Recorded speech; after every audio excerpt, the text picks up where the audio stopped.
같이 기도하시겠습니다.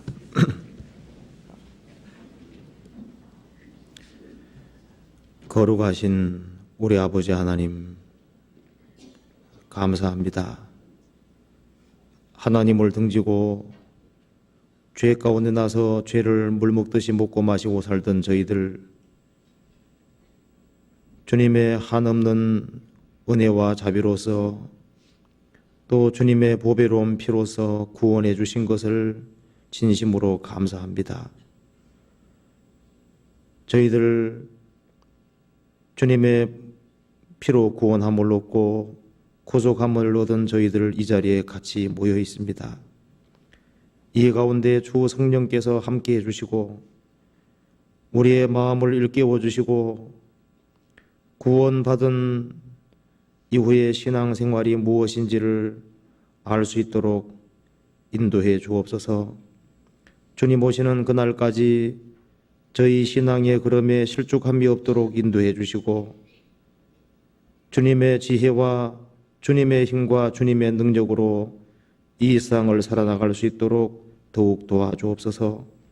세상은 너무나도 혼탁해지고 너무나도 죄악이 충만한 세상에 저희들이 살고 있습니다. 주님의 도우심과 주님의 인도하심이 없이는 저희는 한시라도 바르게 살아갈 수가 없는 연약한 사람들입니다. 저희들을 주님의 이름으로 이 자리에 같이 모여 있습니다. 이 가운데 주 성령께서 함께해 주시고 저희들의 마음과 생각을 열어주시고 주님 말씀에 기이한 것을 볼 수 있도록 인도해 주옵소서.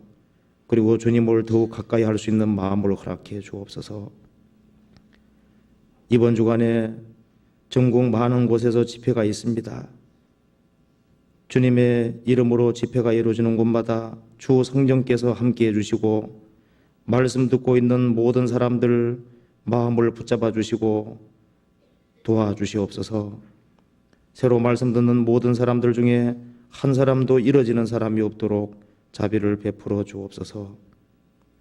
특별히 부천 지역에서 말씀 전하시는 소도석 목사님, 또 수원교회 말씀 전하시는 이유한 목사님, 그리고 광주교회 학생회 인도하시는 오세일 목사님, 또 고려대 말씀 인도하시는 김재순 준사님, 또 서울교회에서 초등부, 중고등부 집회가 있습니다.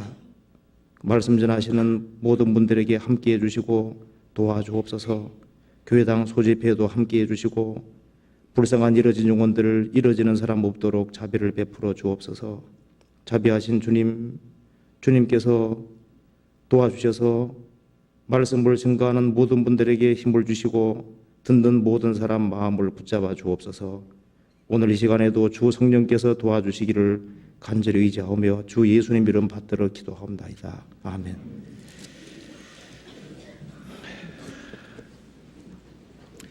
성경 이사야 찾으시겠습니다. 이사야 1장 1장 4절입니다.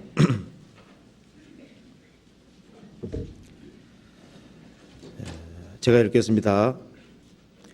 슬프다 범죄한 나라요, 허물진 백성이요, 행악의 종자요, 행위가 부패한 자식이로다. 그들이 여호와를 버리며 이스라엘의 거룩한 자를 만홀히 여겨 멀리하고 물러갔도다. 너희가 어찌하여 매를 더 맞으려고 더욱더욱 패여가느냐. 온 머리는 병들었고 온 마음은 피곤하였으며 발바닥에서 머리까지 성한 곳이 없이 상한 것과 터진 것과 새로 맞은 흔적뿐이오늘 그것을 짜며 싸매며 기름으로 유하게 함을 받지 못하였도다. 그 다음에 18절입니다. 여호와께서 말씀하시되 오라 우리가 서로 변론하자. 너희 죄가 주홍 같을지라도 눈과 같이 희어질 것이요 진홍같이 붉을지라도 양털같이 되리라. 너희가 즐겨 순종하면 땅에 아름다운 소산을 먹을 것이요 너희가 거절하여 배반하면 칼에 삼키우리라. 여호와의 입의 말씀이니라. 그 다음에 27절입니다. 시온은 공평으로 구속되고 그 귀정한 자는 의로 구속되리라.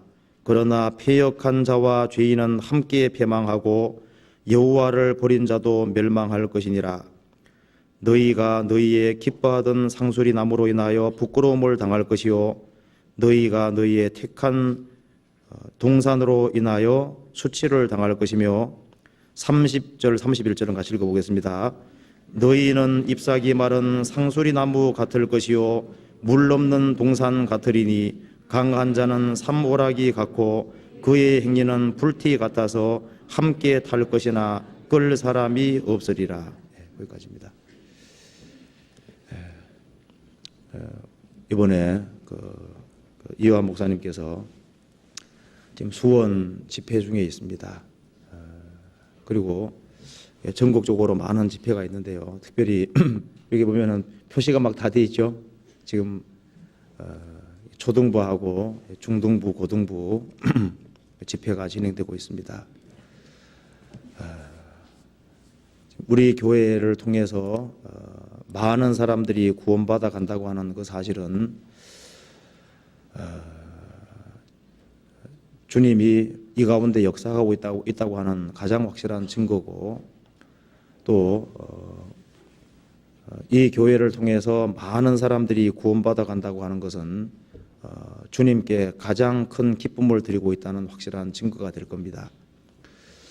이 성경이 말씀하기를 죄인 하나가 회개하면은 하늘에서는 회개할 것이 없는 의인 99이네 기뻐하는 것보다 더하리라는 말씀이 있습니다. 그러니까 하나님에게 최고의 기쁨을 드리는 것은 구원받지 아니한 사람을 구원의 길로 인도하는 것이기 때문에 죄인 하나가 회개하면은 하나님께서 그렇게 기뻐하신다는 것은 죄인 하나가 회개하는 것이 그만큼 어렵다는 말도 됩니다. 그런데 우리 교회를 통해서 많은 사람들이 전국적으로 구원을 받아가고 있습니다. 이것은 주님이 우리 가운데 역사하신다는 가장 확실한 증거고 또 주님에게 가장 큰 기쁨을 드리는 그런 교회에 속한다는 것을 보여주고 있는 겁니다.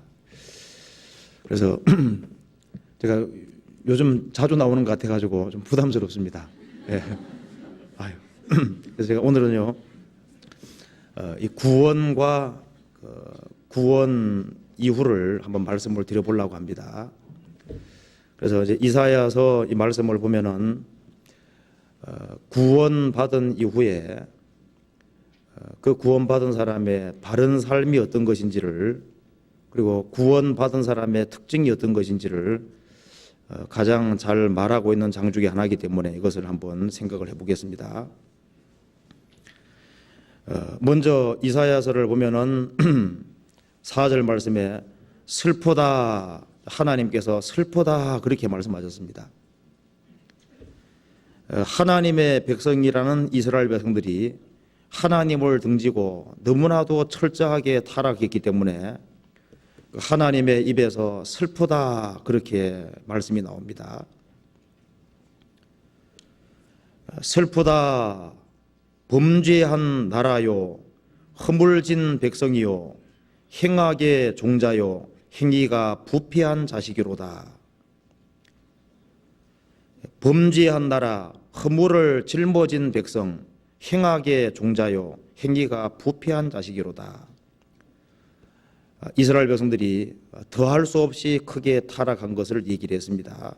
그리고 매를 맞아도 소용이 없었습니다. 5절에 너희가 어찌하여 매를 더 맞으려고 더욱더욱 피어가느냐. 온 머리는 병들었고 온 마음은 피곤하였으며 발바닥에서 머리까지 상한 곳이 없이 상한 것과 터진 것과 새로 맞은 흔적뿐이오늘. 이 말씀대로 머리부터 발끝까지 완전히 병들었다고 얘기를 했습니다.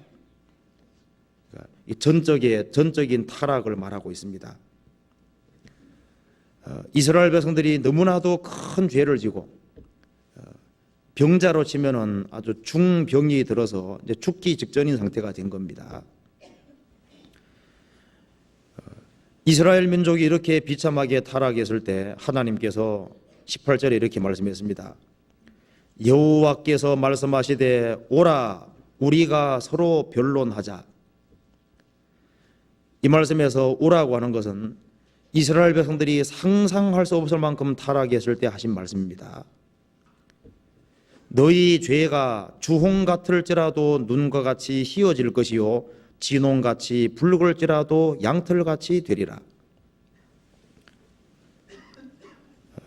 너희 죄가 주홍 같을지라도 진홍같이 붉을지라도 양털같이 될 테니까 나와서 변론하자고 말씀을 하셨습니다.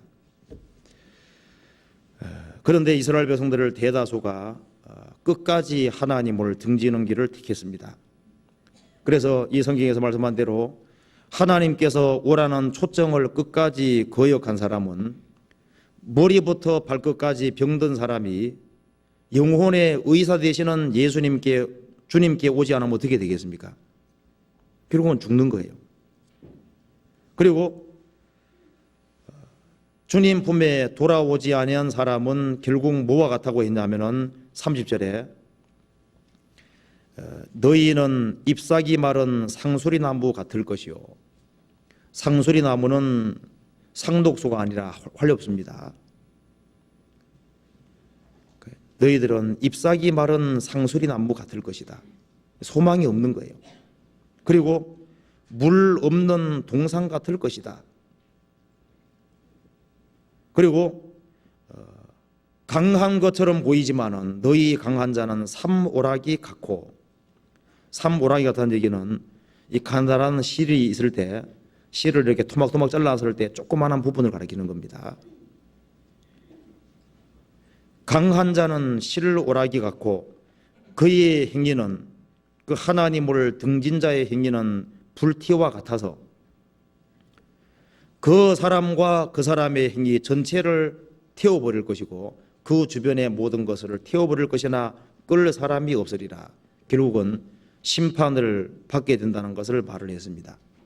그래서 이 말씀에서 전적으로 타락한 이스라엘 백성들이 끝까지 하나님을 등지고 오라는 초청을 거역할 때 그 사람들은 결국은 병이 심해져서 결국은 죽을 수밖에 없고, 그 사람의 삶이라고 하는 것은 잎사귀 마른 상수리 나무 같을 것이고 물이 없는 동상 같을 것이고 강한 자도 실오라기 같고, 삼오라기가 실오라기가 가리키는 겁니다.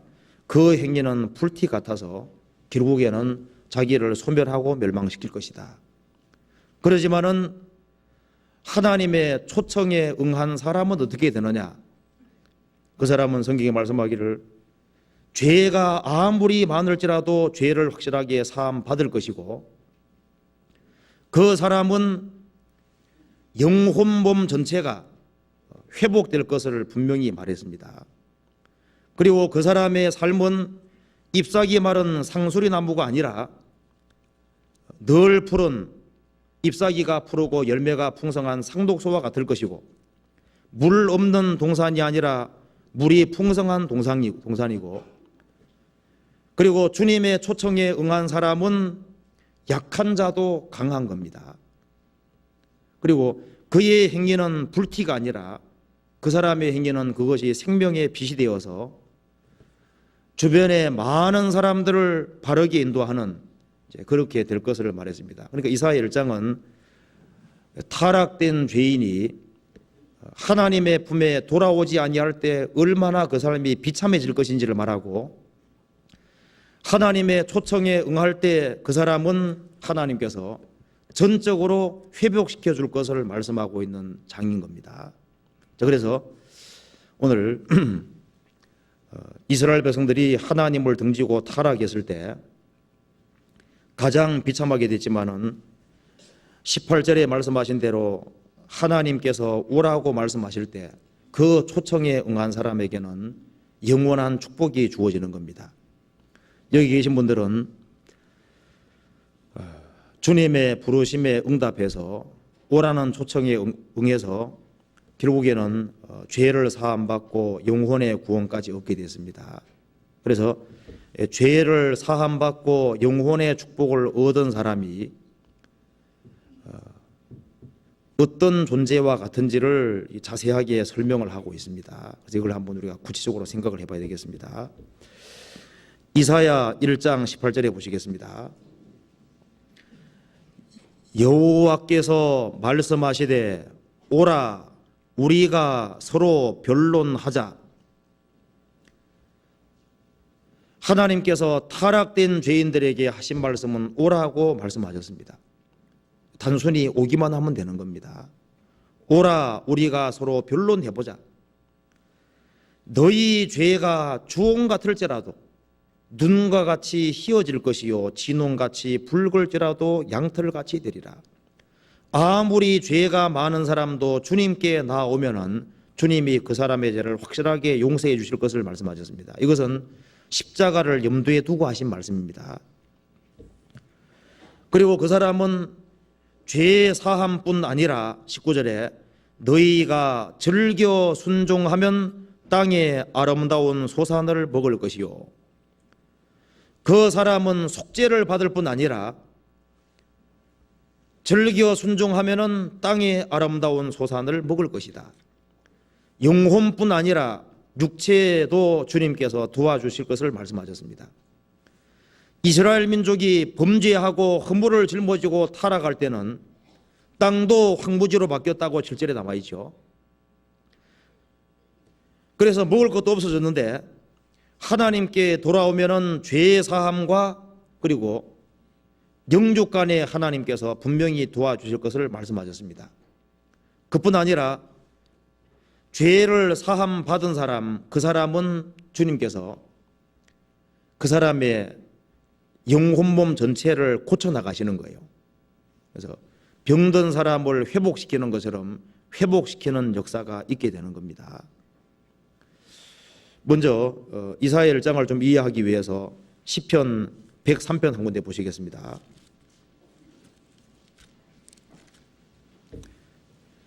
103편 1절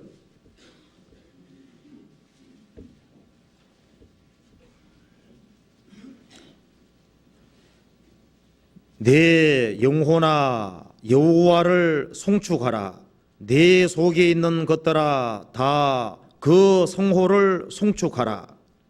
3절 저가 내 모든 죄악을 사하시며 내 모든 병을 고치시며 내 생명을 파멸해서 구속하시고 인자와 긍휼로 관을 씌우시며 좋은 것으로 내 소원을 만족해 하사 내 청춘으로 독수리같이 새롭게 하시는도다. 이 말씀 보면은 시편 기자가 자기 영혼을 가리켜서 말하고 있습니다.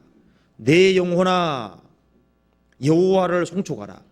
왜 여호와를 송축해야 되냐면은 3절에 저가 하나님께서 내 모든 죄악을 사하시며, 여기에 내가 영혼입니다. 너의 영혼의 모든 죄악을 사하시며 내 모든 병을, 영혼의 병입니다. 영혼의 병을 고치시며, 그래서 이 죄를 사함 받은 사람, 그 사람에게 영혼의 병을 고치시는 거예요. 내 생명을 파멸해서 구속하시고 인자와 긍휼로 관을 씌우시며, 구원받은 사람의 영혼은 하나님의 인자와 긍휼로 관을 쓴 겁니다. 좋은 것으로 내 소원을, 영혼의 소원을 만족해 하사 내 청춘으로, 이 말씀에서 영혼을 청춘이라 그려놨습니다. 이 아주 정확한 말씀입니다. 영혼은 항상 청춘인 거예요. 그런데 내 청춘으로 독수리같이 새롭게 하시는도다. 영혼은 항상 청춘이지만은 힘이 빠질 수는 있습니다. 근데 그 청춘으로 독수리같이 새롭게 하신다고 말씀하셨습니다.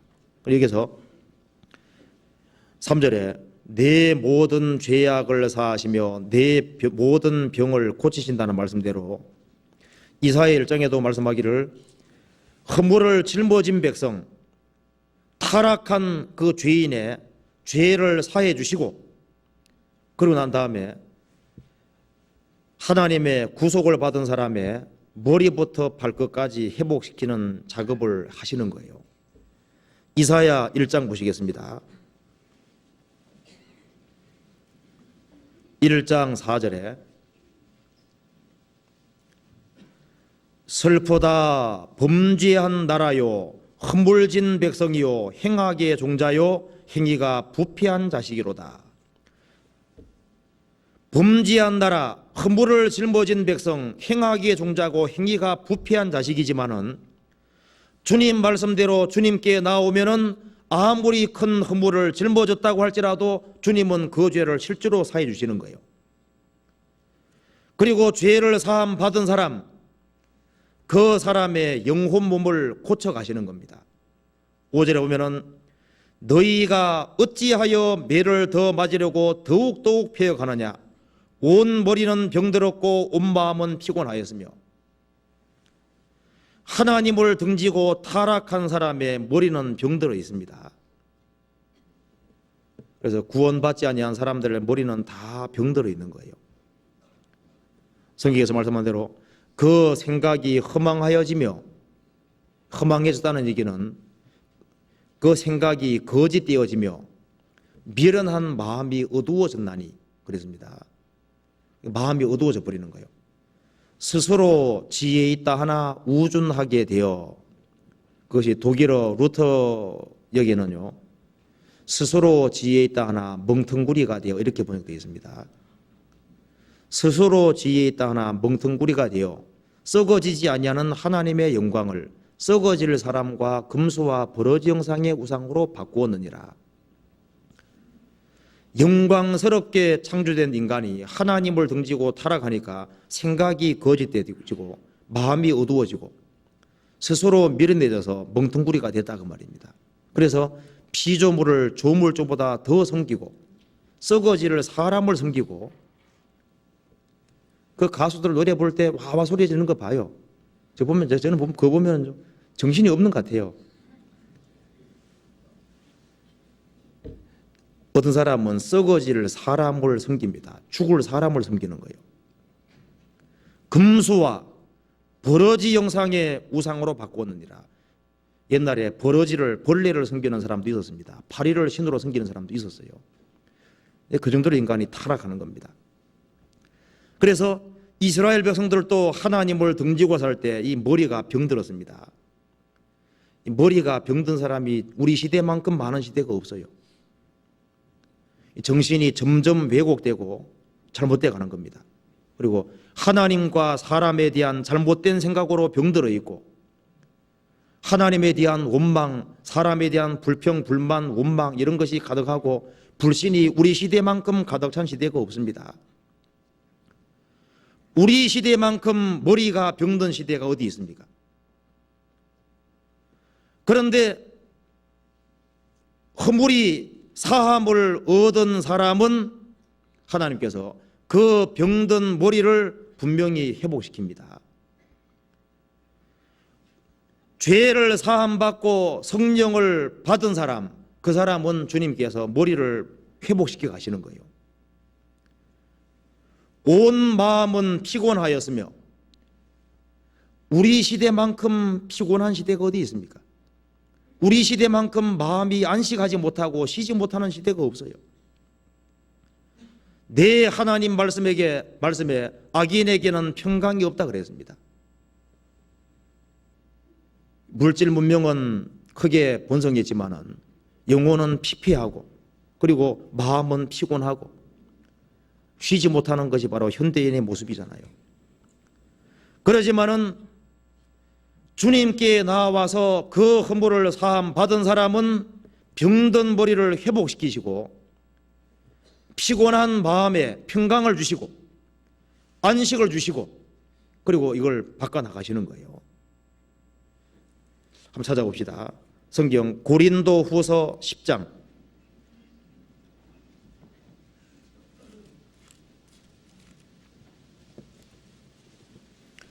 4절.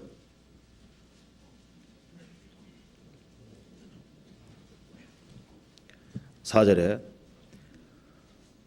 우리의 싸우는 병기는 육체에 속한 것이 아니요 오직 하나님 앞에서 견고한 진을 파하는 강력이라 모든 이론을 파하며 하나님 아는 것을 대적하여 높아진 것을 다 파하고 모든 생각을 사로잡아 그리스도에게 복종케 하니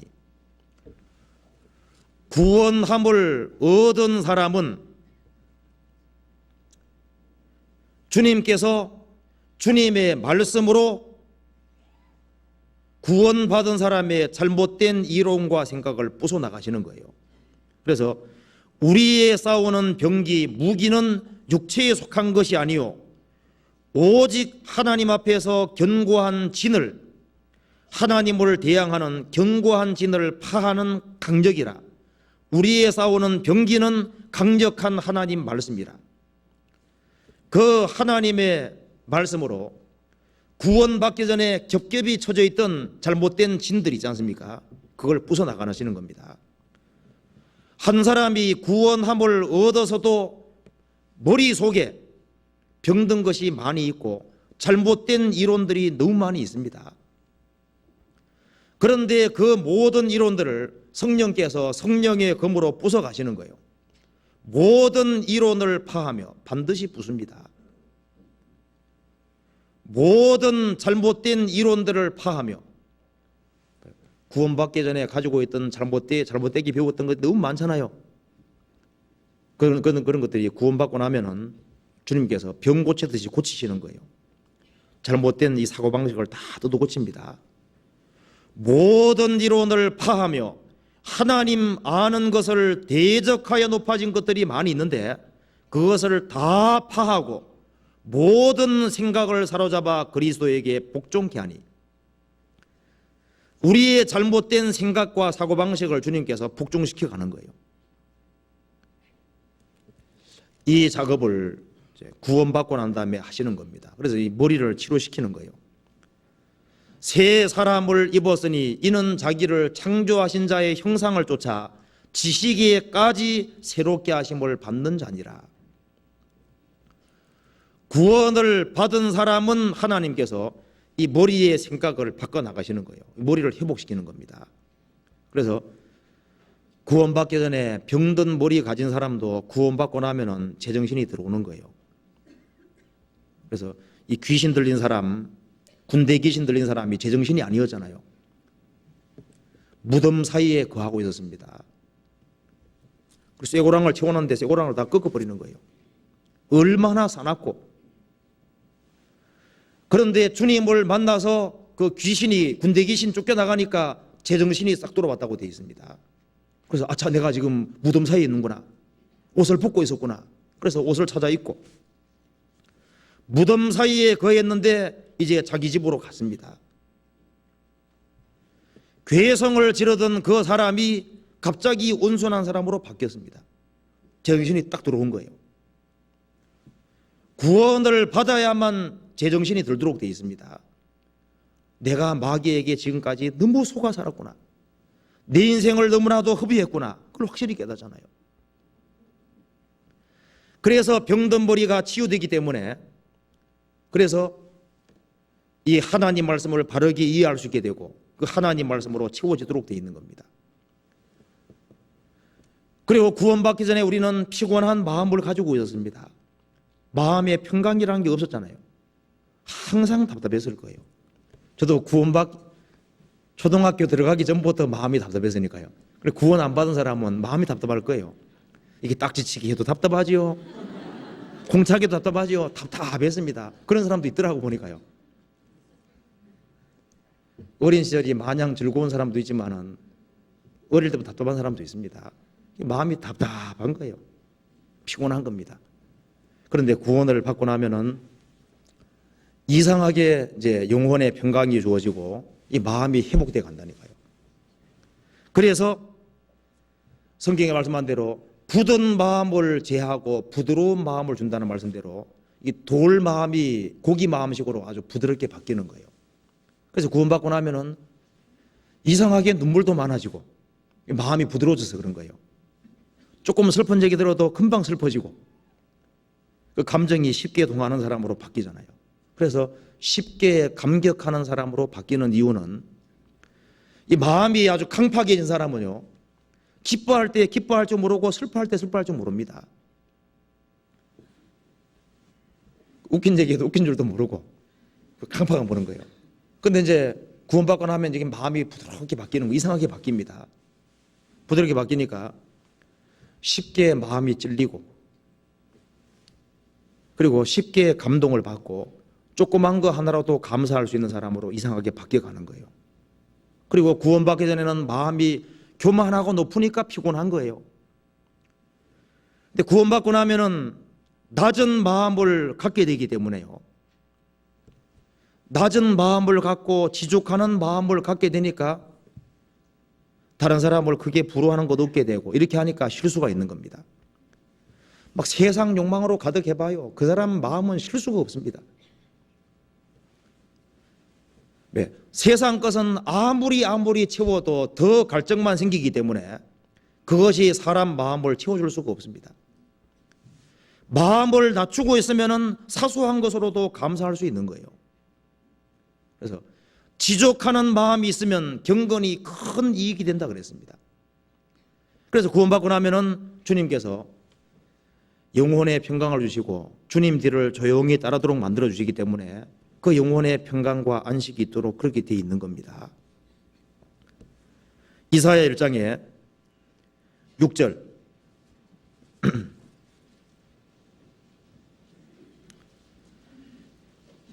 발바닥에서 머리까지 성한 곳이 없이 상한 것과 터진 것과 새로 맞은 흔적뿐이오늘 그것을 짜며 싸매며 기름으로 유하게 함을 받지 못하였도다.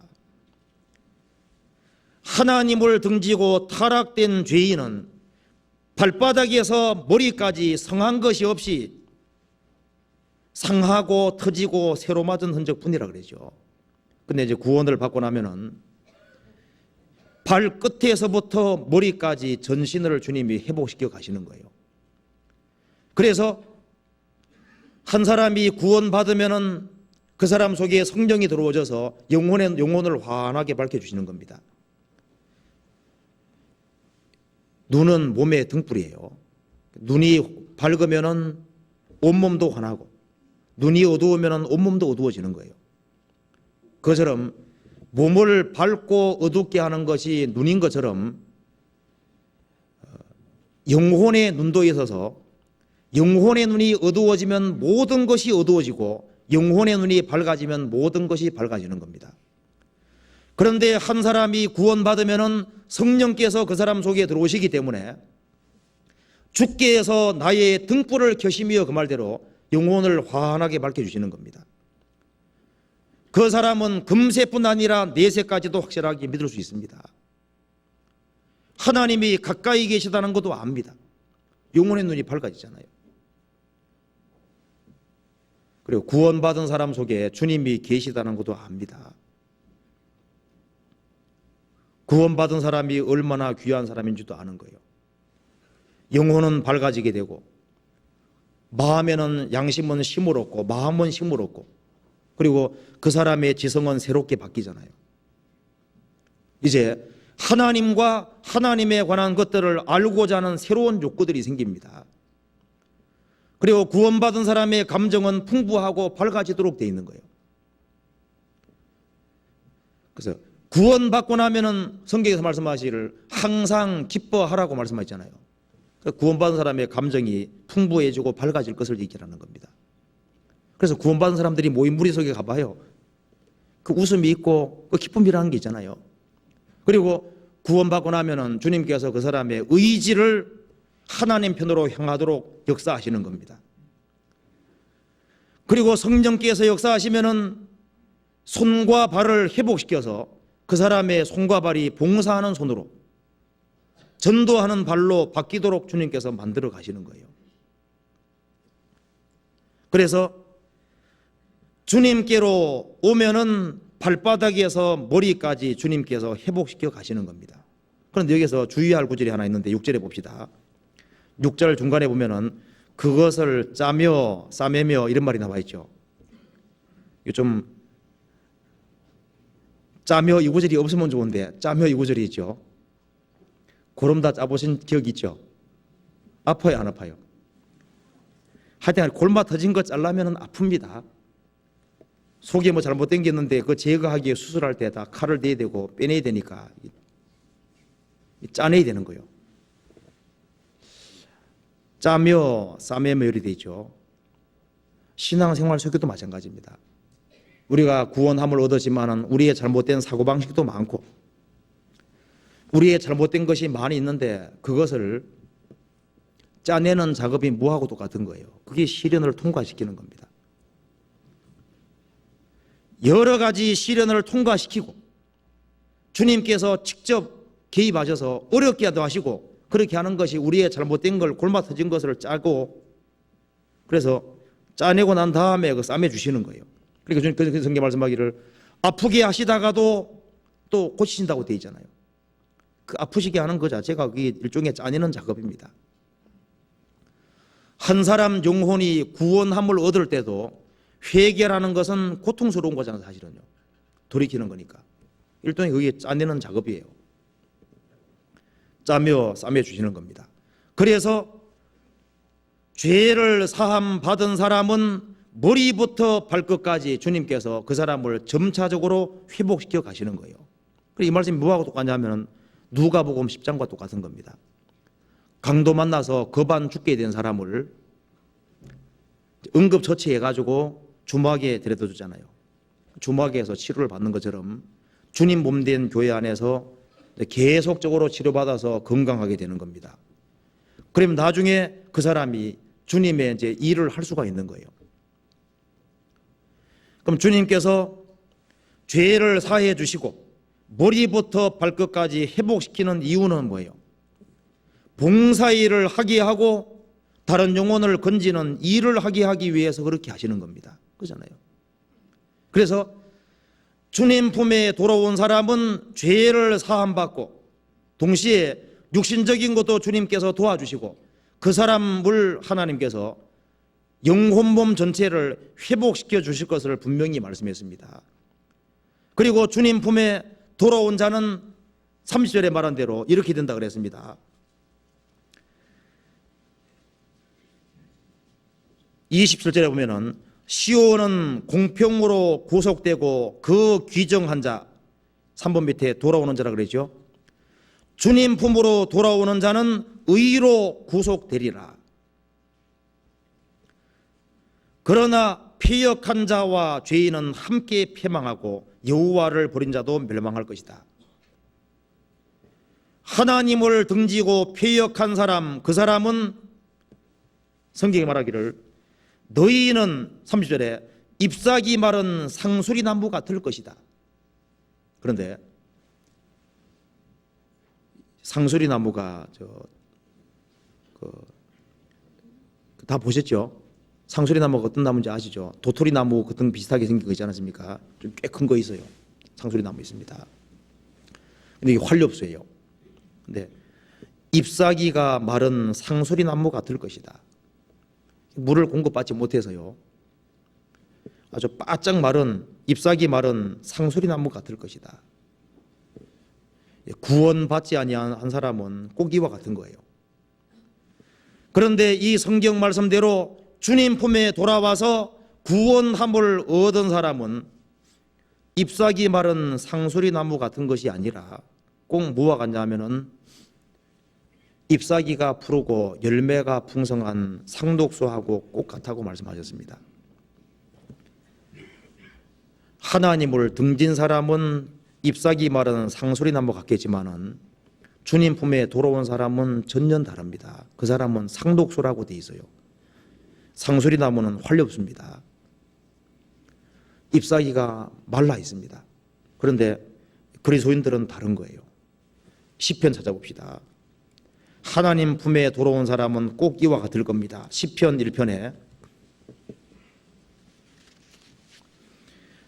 1절부터 3절까지 같이 읽어보시겠습니다. 복 있는 사람은 악인의 꾀를 쫓지 아니하며 죄인의 길에 서지 아니하며 오만한 자의 자리에 앉지 아니하고 오직 여호와의 율법을 즐거워하여 그 율법을 주야로 묵상하는 자로다. 저는 시냇가에 심은 나무가 시절을 쫓아 과실을 맺으며 그 잎사귀가 마르지 아니함 같으니 그 행사가 다 형통하리로다. 복 있는 사람은, 구원을 받은 사람이 복 있는 사람입니다. 복 있는 사람은 악인의 꾀를 쫓지 않는다. 생각으로 쫓아가는 게 꾀잖아요. 악인의 꾀를 쫓지 아니하며 죄인의 길에 서지 아니하며 오만한 자의 자리에 앉지 아니하고, 이게 말씀하기를 복 있는 사람은 아니하며 아니하고 부정을 잘하는 사람이다 그 말입니다. 그래서 아닌 것은 과감하게 아닌 겁니다. 예수님 말씀하시기를 오직 너희 말은 옳다 아니라 하라. 이에서 지나는 것은 악으로 쫓아나느니라. 이 세상은 요즘은 다 회색지대가 많아요. 옳고 그런 것이 아주 모호하게 됐습니다. 이제 그걸 넘어서서 옳은 것이 그런 것이 되고 그런 것이 옳은 것이 되고 완전히 뒤집어지는 거예요. 우리가 신앙생활을 바르게 하기 위해서는 아닌 것은 과감하게 아니라고 할 수 있어야 됩니다. 아닌 것은 절대 아닌 거예요. 여기 말씀하시기를 복 있는 사람은 악인의 꾀를 쫓지 아니하며 죄인의 길에 서지 아니하며 오만한 자의 자리에 앉지 아니하고. 누가 훌륭한 사람이 되는가 보면은 세상에서도 아닌 것은, 옳지 않은 것은 과감하게 아니라고 하는 사람, 그 사람이 처음에는 불이익을 당할지 몰라도 시간 지나가면 그것이 바른 겁니다. 정직이 최선이에요. 아닌 것은 절대 아닌 겁니다. 만일 이게 젊은 학생이라든가 청소년 이런 사람들도 이 말씀대로 아닌 것을 과감하게 아니라고 하고 이 사실이 일절이 확실하면요 신앙생활을 잘 할 수 있습니다. 아니라는 것을 아니라고 할 수 있는 사람은 복 있는 사람이라고 그랬습니다. 그리고 그 다음에 적극적으로 2절에 오직 여호와의 율법을 즐거워하여, 하나님 말씀을 즐거워하는 사람은 이 성령은 살아있는 사람의 양식이기 때문에 살아있는 사람만 이 말씀을 즐거워할 겁니다. 죽은 시체에게 음식 갖다 줘봐요. 못 먹죠. 구원받지 아니한 사람은 소설책 이런 것은 재미있을지 몰라도 구원 안 받은 사람은 성경만큼 재미는 없는 책이 없습니다. 왜냐하면 이 말씀은 영이고 생명이기 때문에 살아있는 사람에게 유익이 되는 거예요. 영혼이 살아있는 사람에게 성경이 양식이기 때문에 여호와의 율법, 하나님 말씀을 즐거워하는 사람은 그 사람 영혼이 살아있다는 증거잖아요. 그 율법을 주야로 묵상하는 자로다. 그리고 우리가 신앙생활을 잘하기 위해서는요 말씀을 들으면은 그것이 진짜구나 하고 이 확인이 되는 것이 필요합니다. 들어 넘기지 말고 그걸 들었으면 그걸 확인해 보고 직접 내 눈으로 진짜 성경이 이렇게 돼 있구나 하고 우리 마음속으로 정말 그렇구나 하고 화답이 되면은 그 믿어지는 거잖아요. 믿어지는 사람에게 이 성경 역사하는 겁니다. 우리가 알아야 될 것 중에 하나가요. 제가 예를 한번 들어보겠습니다. 제가 물을 마십니다. 이렇게 마시면은 우리는 마시는 행동까지 할 수 있는 거예요. 이제 딱 넘어가면 그때부터는 우리는 어찌할 수 없는 겁니다. 우리가 음식을 씹어서 넘기는 것까지만 할 수 있는 거예요. 그 다음에 그것이 소화되고 에너지원으로 되게 하는 건 그건 하나님이 하시는 겁니다. 우리가 그것을 에너지원으로 바꾸는 것이 아니에요. 그건 하나님이 하시는 겁니다. 그것처럼 이 하나님 말씀이 내게 생명의 양식이 되게 하는 건 그건 주님이 하시는 거고, 우리는 성경을 열심히 읽고 배우는, 그리고 이걸 확인하고 이것을 익히려고 하는 그거 자체는 밥 먹는 거하고 비슷한 거예요. 그러면 그것이 내게 힘이 되게 하고 내 신앙생활에 도움이 되게 하시는 분은 주님이 그렇게 하시는 거예요. 어떤 사람 말하기를 밥을 먹는데 이것이 어떻게 무슨 힘이 나겠냐 하지만은 밥 먹으면은 소화시키는 장치를 주님이 다 만들어 나가지고 소화되게 하고 힘이 되게 만들지 않습니까? 그것처럼 우리에게는 하나님께서 말씀하시기를 이 성경을 즐거워하고 이 성경을 가까이 하고 열심히 읽고 듣고 배우라고 말씀했습니다. 우리는 단순히 그 행동을 하는데 그것이 우리에게 역사해서 우리에게 생명이 되고 힘이 되게 하시는 분은 하나님이 그렇게 하시는 거예요. 그러니까 밥 먹는 거하고 말씀 듣는 건 똑같은 겁니다. 밥을 먹으면은 이상하게 육신에 힘이 생기는 것처럼 이 하나님 말씀을 간절하게 받으면은 이 말씀이 우리 영혼에 실제로 또 힘을 주시는 거예요. 이 성경이 밥하고 똑같은 겁니다. 그래서 살아있는 사람은 먹어야 되는 거예요. 그래서 죄에서 구별되고 하나님 말씀을 주야로 묵상하는 사람, 그 복 있는 사람은 어떤 사람이냐고 말하면서 예를 들었습니다. 3절에 저는 시냇가에 심은 나무가 시절을 쫓아 과실을 맺으며 그 잎사귀가 마르지 아니함 같으니 그 행사가 다 형통하리로다. 잎사귀가 마르지 않는 나무는 활렵습니까? 상독수입니까? 상독수예요. 그리스도인들은 상독수입니다. 비바람이 몰아치고 그 추운 겨울에도 항상 푸른 나무처럼요, 상독수입니다. 활렵수는 추운 겨울 되면 낙엽이 다 떨어지잖아요. 어떤 추운 겨울에도 상독수는 항상 푸릅니다. 의인은 시냇가에 심은 나무와 같아서, 상독수와 같아서 시절을 쫓아 과실을 맺으며, 과실을 맺는 나무예요. 잎사귀가 마르지 아니함 같으니 그 행사가 다 형통하리로다. 하나님의 도우심이 있을 것을 얘기했습니다. 근데 여기서 복 있는 사람, 의인은 시냇가에 있는 나무가 아니라 시냇가에 심은 나무라 그러잖아요. 우리가 이 사실을 확실하게 알아야 됩니다. 야생 나무가 아니에요. 시냇가에 심기어진 나무가 그 말입니다. 시냇가에 심어진 나무니까 어떤 나무입니까? 원래 있는 나무가 아니라 딴 곳에 있다가 데려온 나무입니다. 가져온 나무인 거예요. 우리는 다 뿔뿔이 하나님 등지고 살고 있던 사람들이었습니다. 그렇지 않습니까? 우리를 구원해서 구원받은 사람들이 모인 무리 속에 성령이 강처럼 흐르고 있는데,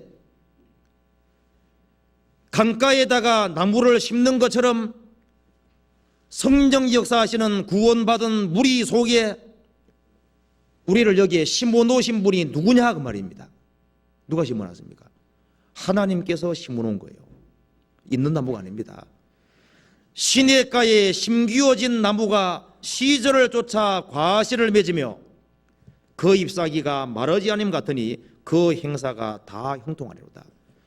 시냇가에 심기어진 상독수는 시간이 지나면 열매가 나오고 잎이 푸르도록 되어 있는 것처럼 구원받은 사람들이 모인 무리 속에 성령 역사하시기 때문에 그 가운데 정확히 심기어지고 정확히 뿌리를 내리면은 열매가 있도록 되어 있고 그 사람은 푸르르게, 그리고 어떤 어려운 상황에서도 밝고 힘있게 살 수 있는 것을 말하고 있는 겁니다. 열매만 있는 것이 아니라 잎사귀도 마르지 않는다 그랬잖아요. 그 사람이 힘있고 능력 있게 살아갈 것을 말하고 있습니다. 시편 92편 찾아봅시다.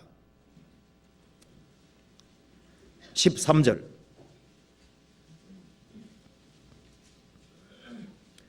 13절부터 15절까지 같이 읽어봅시다.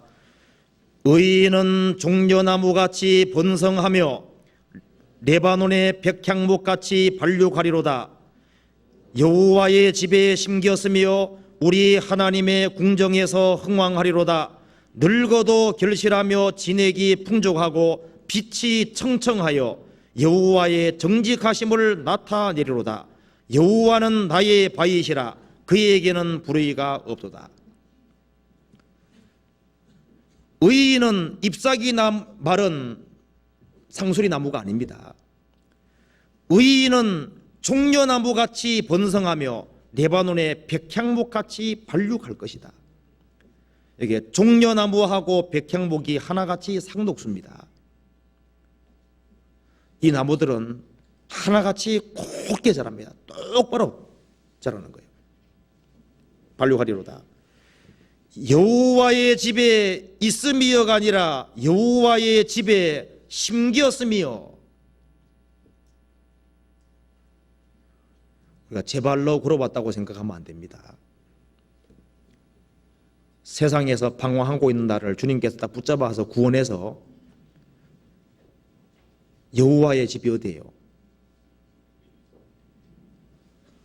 하나님의 집에서 어떻게 행할 것을 알기라면 이 집은 살아계신 하나님의 교회요 그랬습니다. 교회가 하나님의 집입니다. 여호와의 집에 심겼으며 구원받은 무리 가운데 주님이 딱 심어둔 겁니다. 이걸 우리가 확실하게 알아야 됩니다. 여호와의 집에 심겼으며 우리 하나님의 궁정에서 흥왕하리로다. 늙어도 결실하며 진액이 풍족하고 빛이 청청하여, 그러니까 이게 늙어도 결실이 있고 빛이 청청하여 항상 푸르다는 것이 뭐예요?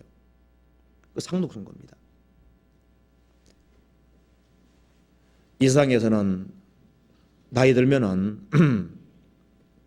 멸시를 받고, 그리고 회사에서도 충성하고 했는데 쉽게 퇴출되기도 하고 하지 않습니까? 그런데 성경의 하나님은 그런 것이 없습니다. 늙어도 결실하며 진액이 풍족하고 빛이 청청하여 여호와의 정직하심을 나타내리로다. 여호와는 나의 바위시라. 그에게는 불의가 없도다. 의인은 종려나무 같고 백향목 같고 아주 똑바로 자라는 거예요. 여호와의 집에 심겨진 나무입니다. 주님께 돌아온 사람, 구원받은 사람은 이와 같을 것을 얘기하고 있고 이렇게 돼야기 정상인 거예요. 예레미야 17장 시작 보시겠습니다.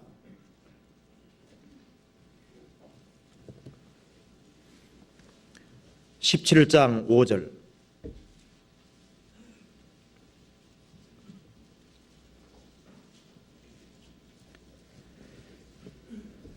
5절부터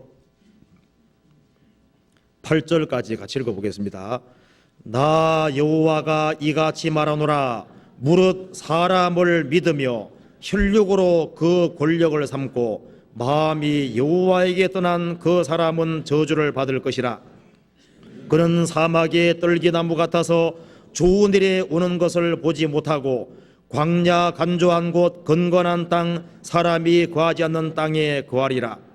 그러나 무릇 여호와를 의지하며 여호와를 의리하는 그 사람은 복을 받을 것이라. 그는 물가에 심기운 나무가 그 뿌리를 강변에 뻗치고 더위가 올지라도 두려워 아니하며 그 잎이 청청하며 가무는 해에도 걱정이 없고 결실이 그치지 아니함 같으리라. 하나님을 믿지 않고 사람을 믿고 하나님보다 사람을 더 의지하고 자기를 믿고 혈육으로 권력을 삼고 마음이 여호와에게 떠난 사람은 저주를 받을 것이다. 그 사람은 사막의 떨기나무 같아서 그 사람은 좋은 일에 오는 것을 보지 못할 것이다. 그 사람에게는 아무런 희망과 소망이 없을 것을 말했습니다. 그러나 무릇 여호와를 의지하며 여호와를 의뢰하는 그 사람은 복을 받을 것이라. 그는 물가에 심기운 나무와 꽃 같아 그랬습니다. 여호와를 의뢰하는 사람은 주님께서 틀림없이 심어놓는다는 거예요. 물가에 심기운 나무가 여기에 생명의 강이 흐르고 있다는 걸 확실히 알아야 됩니다. 이스라엘 백성들이 출애굽했을 때 반석 치니까 물이 강처럼 흘렀잖아요. 이스라엘 백성들 속에 큰 강이 흐른 것처럼 구원받은 사람 속에 성령이 강처럼 역사하고 있는 겁니다. 그래서 그는 물가에 심기운 나무가 그 뿌리를 강변에 뻗치고, 강변으로 뻗쳐야 되겠죠. 구원받은 사람이 뿌리를 막 구원 안 받은 사람 쪽에만 잔뜩 뻗쳐놓으면 어떻게 되겠습니까? 그러면 안 되죠. 구원받은 무리 속에 뿌리를 깊게 박고 넓게 박아야 됩니다. 참 안타까운 것은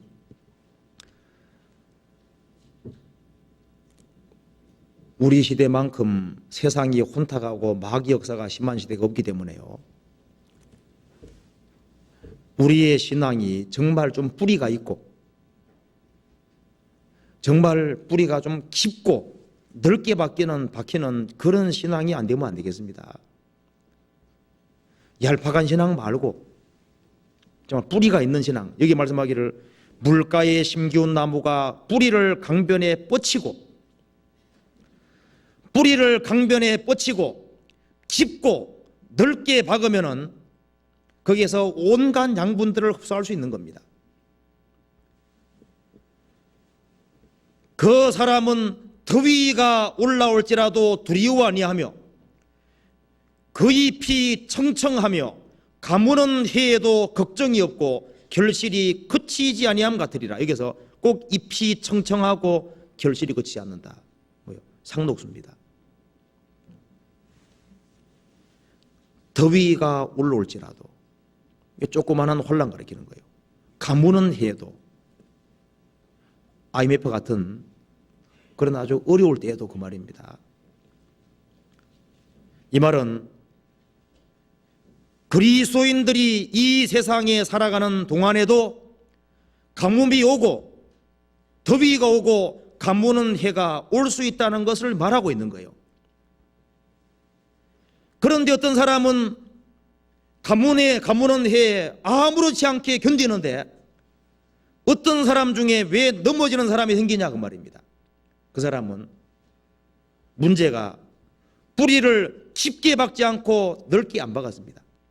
내가 죽더라도 주님 앞에 죽겠다는 그런 확실한 마음 가지고 있으면 주님 안 도와주시겠습니까?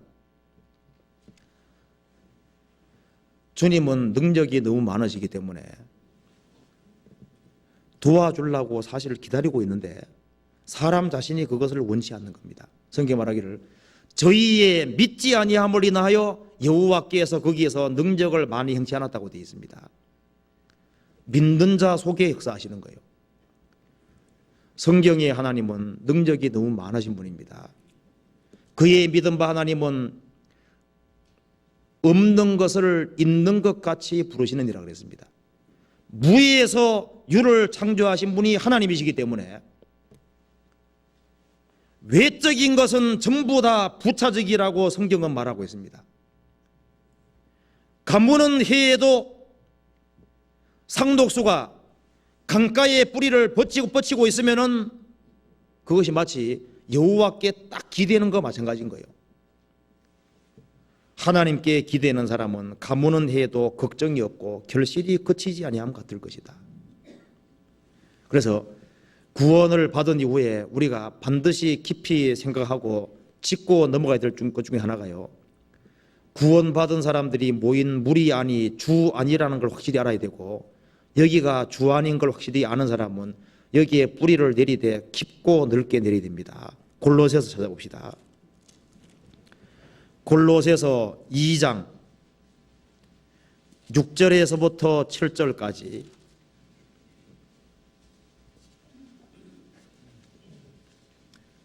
같이 읽어보겠습니다. 그러므로 너희가 그리스도 예수를 주로 받았으니 그 안에서 행하되 그 안에 뿌리를 박으며 세움을 입어 교훈을 받은 대로 믿음에 굳게 서서 감사함을 넘치게 하라. 예수님을 주인으로 받은 사람, 주로 받은 사람은 주 안에 생활에 먼저 그 안에 뿌리를 박으라 그랬죠. 근데 뿌리를 적당히 박는 사람이 있으면 안 됩니다. 뿌리를 완전히 박아야 되는 거예요. 완전히. 뿌리를 완전히 박고, 여기는 내가 뼈를 묻을 곳이라는 생각을 갖고 뿌리를 깊게 박고, 그 다음에 넓게 박아. 넓게. 특정한 부류의 사람하고 교제할 것이 아니라 다양한 부류의 사람 교제할 수 있어야 되고요. 넓게 박아요. 넓게. 그래서 이 나무가 뿌리를 안 박으면 교훈을 못 받습니다. 그렇지 않습니까? 나무가 뿌리 안 박는데 어떻게 그 교훈을 받을 수 있겠어요? 양분 공부받을 수 있겠습니까? 그리고 구원받은 사람 영혼의 눈이 열려서 구원받은 무리 속에 주님이 계시다는 걸 확실하게 깨닫고 이 가운데 뿌리를 확실하게 박으면요, 틀림없이 교훈을 받을 수 있습니다. 그리고 믿음이 굳게 되고 감사함을 넘치게 하라. 그런데 어떤 사람은 오랜 세월 지났는데 아무 열매가 없어요. 나중에 보니까 뿌리까지 뽑혀 있다고 성경에 되어 있습니다. 유다서에 말하기를 죽고 또 죽어 뿌리까지 뽑힌 열매 없는 가을나무요. 열매가 없는 것도 죽은 것인데 나중에 보니까 뿌리까지 뽑혀 있으니까 두 번 죽었다 그 말입니다. 가짜라는 거예요. 구원받은 사람은 활력소가 아닙니다. 그래서 어떤 외적인 환경과 어려움 때문에 쉽게 낙담하고 좌절하는 그런 것을 보기 원치 않을 거예요. 상독소는 추운 겨울에도 항상 부르잖아요. 어떤 어려움이 있다고 할지라도 그 속에서 주저앉고 좌절하는 것을 하나님께서 보기 원치 않을 겁니다. 그건 활력소가 비슷한 거예요. 환난 날에 낙담하면 내 힘의 미약함을 보입니다. 환난 때일수록, 어려울 때일수록 주님께 더욱 기대면은 주님이 더 큰 힘을 주실 거예요. 틀림없이. 그래서 이사야에서 말씀하기를 하나님을 등진 사람은 잎사귀 마른 상수리 나무 같을 것이지만은 참으로 주님께 돌아와서 죄를 사함 받은 사람, 주님을 의지하고 사는 사람은 잎사귀 마른 상수리 나무 같은 것이 아니라 그 사람은 항상 푸르른 상독수와 같을 것이다. 그런 삶이 될 것을 말하고 있는 겁니다. 그 다음에 이사야 1장 다시 한번 봅시다. 이사야 1장 30절에 너희는 잎사귀 마른 상수리 나무와 같을 것이요 물 없는 동상 같으리니. 그렇죠. 하나님을 등지고 폐역하는 사람들, 그 사람은 물 없는 동상 같을 것이다. 그런데 주님께 돌아온 사람은 물 없는 동산이 아닙니다. 동산은 동산인데 물이 풍성한 동산일 겁니다. 이사야 58장 찾아봅시다. 11절에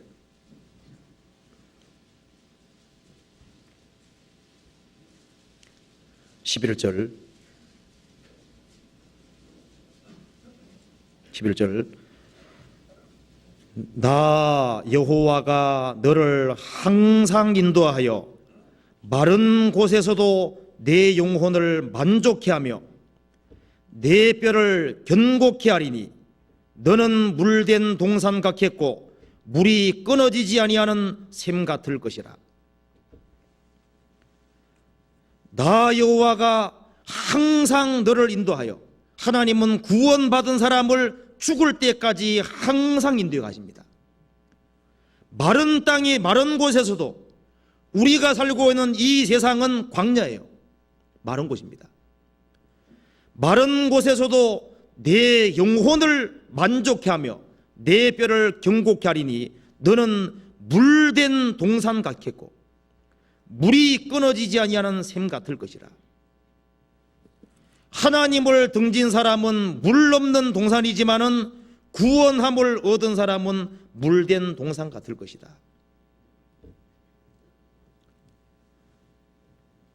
그래서 구원받지 아니한 사람은 이 동산이 가든입니다. 정원이거든요. 정원인데 물이 하나도 없어요. 나무들이 바짝 다 말라 있습니다. 구원받지 아니한 사람은 어떤 종류의 동산이냐 하면은 물이 없는 동산이라고 성경에 말했습니다. 물이 없으니까 얼마나 메마릅니까? 구원받지 아니한 사람 마음의 동산은 마귀가 지배하고 죄가 지배하는 동산이잖아요. 거기에는 어떤 과일도 없습니다. 가시와 은근키가 무성하고 하나님 받으실 만한 향기와 열매가 없는 동산입니다. 구원받지 아니한 사람 마음의 동산은 부패한 동산이잖아요. 그리고 세상적으로 열려있는 동산입니다. 세상의 것들이 마음대로 들어가는 동산인 거예요. 그리고 하나님 편으로는 완전히 닫힌 동산입니다. 타락되고 부패됐기 때문에 정말 냄새나는 쓰레기가 무성한 동산이라고 할 수 있습니다. 황폐한 동산, 열매 없는 동산, 생명수가 없는 동산이잖아요. 그러지만은 이 성경 말씀대로 하나님 품에 돌아온 사람은 동산은 동산인데 여기 말하기를 물된 동산 같았고 물이 끊어지지 아니하는 샘 같을 것이다. 동산은 동산인데 물된 동산 같아 그랬습니다. 어떤 정원 가보면 일단 기본적으로 물이 있잖아요. 그래야만 온갖 생명체들이 살 수가 있는 겁니다. 구원받은 사람 속에는 이 물된 동산이라는 게 뭘 가리키는 거예요? 이 물이 말씀과 성령 역사를 가리키는 거지 않습니까? 구원받은 사람 속에는 하나님의 말씀과 성령 역사가 있을 것을 얘기를 하고 있는 거예요. 성경 아가서 4장 찾아보시겠습니다. 아가서 4장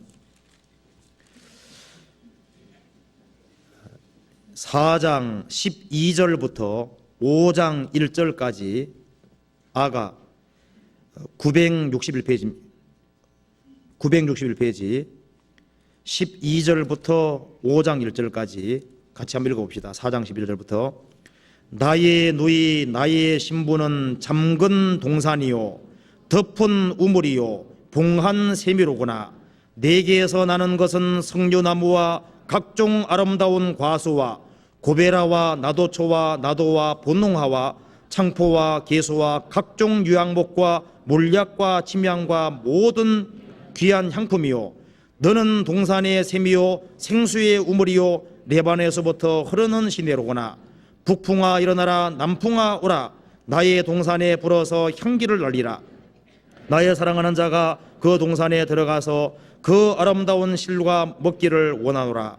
나의 누이 나의 신부야 내가 내 동산에 들어가서 나의 몰약과 향재료를 거두고 나의 꿀송이와 꿀을 먹고 내 포도주와 내 젖을 맞았으니 나의 친구들아 먹으라. 나의 사랑하는 사람들아 마시고 많이 마시라. 이 말씀 보면은 이 술람배 여인을 동산이라고 이렇게 표현을 했습니다. 이 동산은 아주 좋은 동산입니다. 아주 바람직한 동산의 모습인 거예요. 이 동산은 교회의 모습인 동시에 구원받은 그리스도인의 모습입니다. 그럼 여기에 12절에 4장 12절에 나의 누이 나의 신부는 잠근 동산이요 덮은 우물이요 봉한 세미로구나. 이게 잠근 동산이라는 말이 문을 잠궜을 때 잠근다는 그런 뜻입니다. 문 걸어놨다 그 말입니다. 잠궈놨다 그 말입니다. 나의 누이 나의 신부는 잠근 동산이요. 잠근 동산이니까 문 잠가놓는 것처럼 잠갔다 그 말입니다. 그러면 이것은 아무나 출입할 수 있는 동산입니까? 아닙니까? 아니잖아요. 그러니까 이것은 아무나 출입할 수 있는 동산이 아니에요. 주님이 출입하는 동산입니다. 잠근 동산이니까 이 세상 것이 들어오지 못하도록 막혀 있는 동산인 거예요. 잠근 동산이니까 울타리가 쳐져 있는 동산입니다. 그러니까 구별된 동산인 거예요. 구원받지 아니한 사람 마음의 동산은 어떻습니까? 세상 것이 막 들어오는 거예요. 잠가놓지 않았습니다.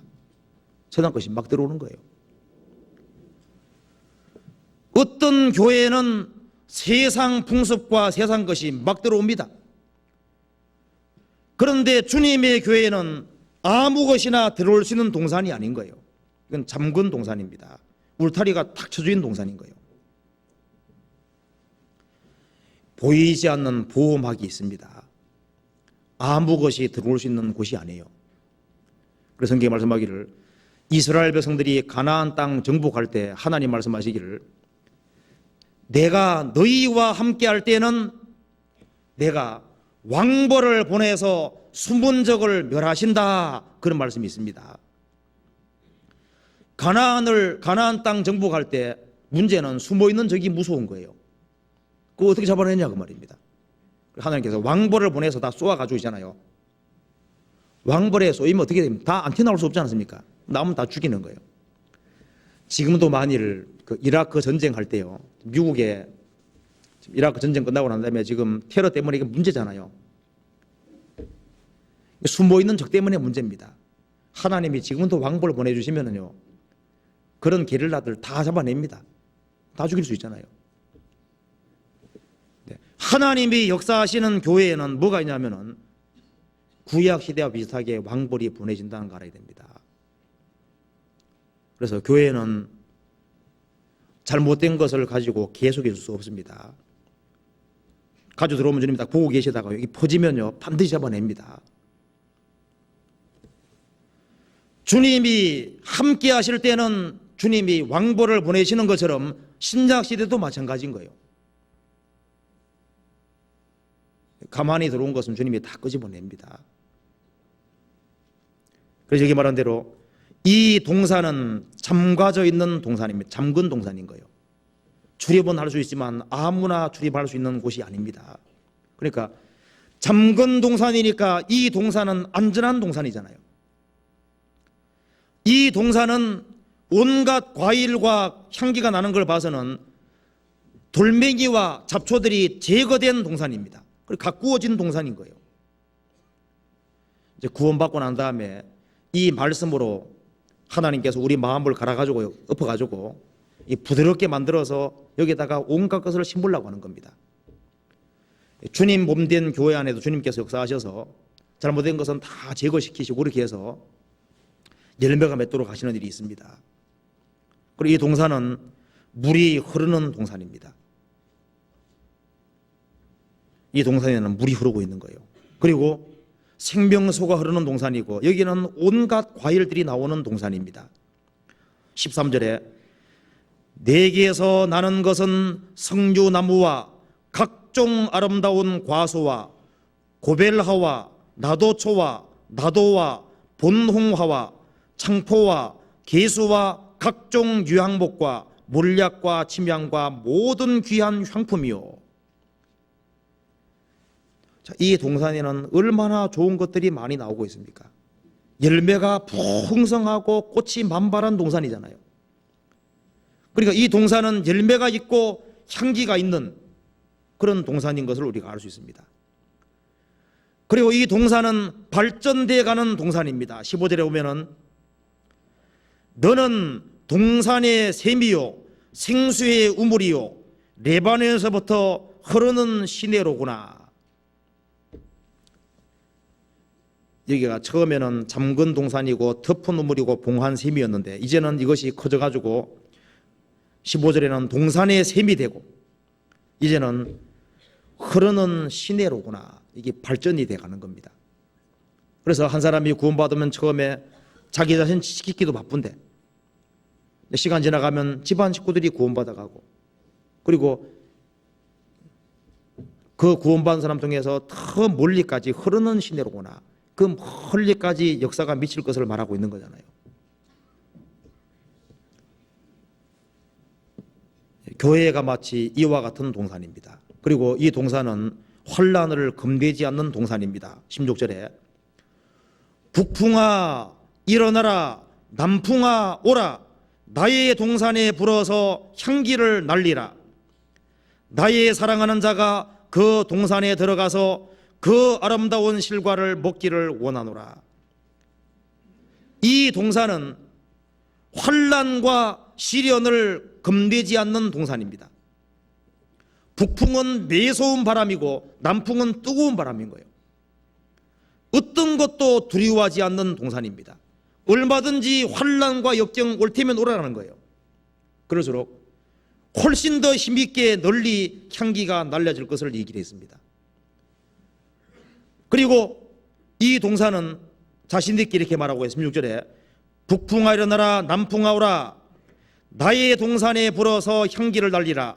나의 사랑하는 자가, 물론 주님입니다, 그 동산에서, 여기 영어에는 그의 동산이에요. 그러니까 나의 동산이 그의 동산이니까 결국 하벨이 된 동산이잖아요. 나의 동산이 그의 동산이 됐습니다. 그의 동산에 들어가서 그 아름다운 실과를 먹기 원하노라. 주님이 받으실 만한 것이 있고 주님이 잡수실 만한 것이 나오는 동산이라는 거예요. 그래서 5장 1절에 나의 누이 나의 신부야, 내가 내 동산에 들어와서, 술람미 여인이 자기 동산이라 그랬는데 또 그것이 그의 동산이 되고 주님 동산이 됐습니다. 부부는 하나니까요. 그래서 내 동산에 들어와서 나의 몰약과 향재료를 거두고, 주님이 거두시는 것 중에서 몰약과 향재료 거둔다 그랬죠. 원래 몰약과 향재료가 원래 기도할 때 쓰이는 겁니다. 기도할 때 향 사르는 거예요. 그러니까 이 교회 안에는 구원받은 사람들의 많은 사람의 기도를 주님이 거두시는 겁니다. 나의 꿀송이와 꿀을 먹고, 하나님 말씀이 꿀송이처럼 달다고 되어 있잖아요. 그 하나님 말씀에 순종하는 삶을 주님이 거두시는 겁니다. 그리고 내 포도주와 내 젖을 맞았으니, 이사야 55장 보면 내 포도주와 내 젖을 사라 그랬죠. 복음입니다. 복음. 그러니까 복음 전에서 다른 사람들을 구원의 길로 인도할 때 물론 그것도 주님 다 받으시는 거예요. 그래서 주님께서 말씀하시기를 이 동산에서 내가 나의 몰약과 향재료를 거두고 나의 꿀송이와 꿀을 먹고 내 포도주와 젖을 마셨으니, 교회 안에는 그 속에는 기도가 있고 말씀에 순종하는 것이 있고 또 복음 역사가 있기 때문에 주님이 그걸 받으시고 즐거워하시는 거예요. 그래서 나는 그로 더불어 먹고 그는 나로 더불어 먹는다고 말씀하시잖아요.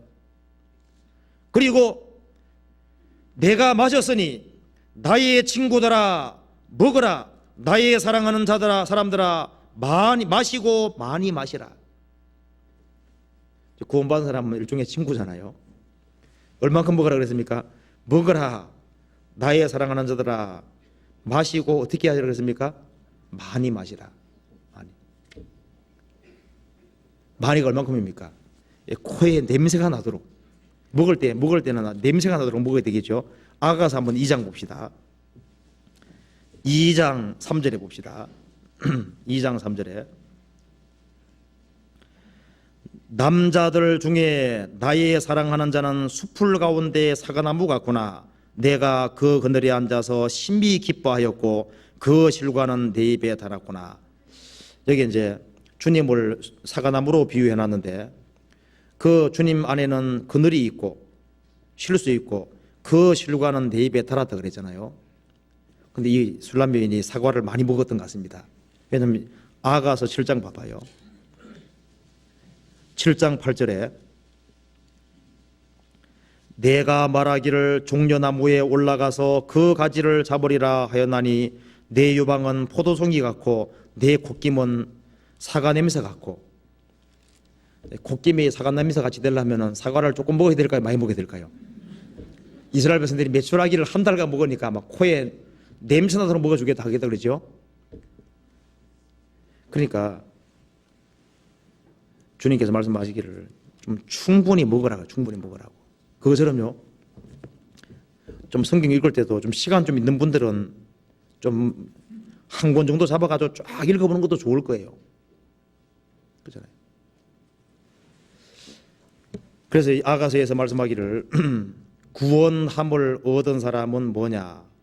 이 사람은 잠근 동산이고 물이 흐르는 동산이고 그 사람은 우물이다. 그러죠. 그래서 15절, 4장 15절에 너는 동산의 샘이요 생수의 우물이요. 그러니까 이게 술람비 여인을 우물이라 그러잖아요. 구원받은 사람들 중에 물이 흐르는 우물입니다. 그러니까 이사야 12장 한번 찾아봅시다. 12장에 이런 말이 나와 있죠. 3절에 자, 3절 같이 읽어봅시다. 그러므로 너희가 기쁨으로 구원의 우물들에서 물을 기르리로다. 이게 우물이라고 되어 있습니까? 우물들이라고 되어 있습니까? 구원의 우물들에서 물을 기르리로다. 그러니까 이제 물이 나오는 우물들이 많다 그러잖아요.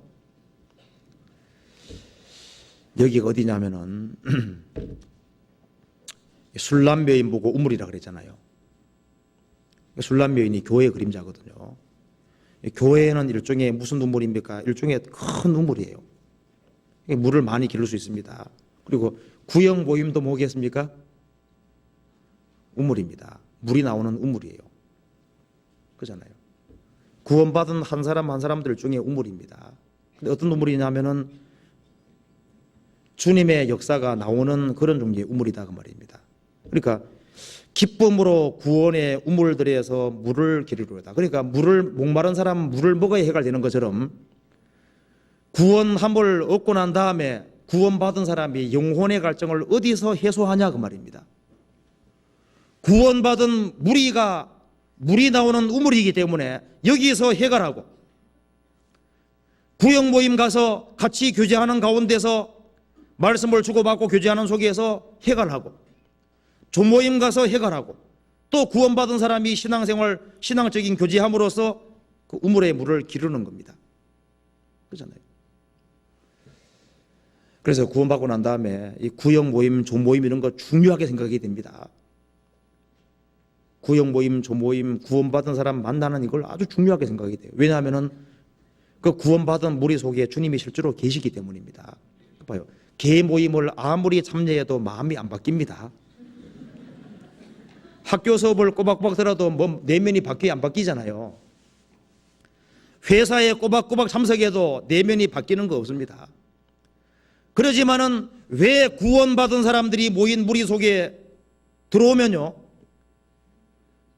영혼에 뭔가 풀리는 것이 있고 영혼의 기쁨이 생기고, 모임 오기 전에는 막 오기 싫을 때도 있지만요, 참석하고 나면 돌아갈 때는 어떻습니까?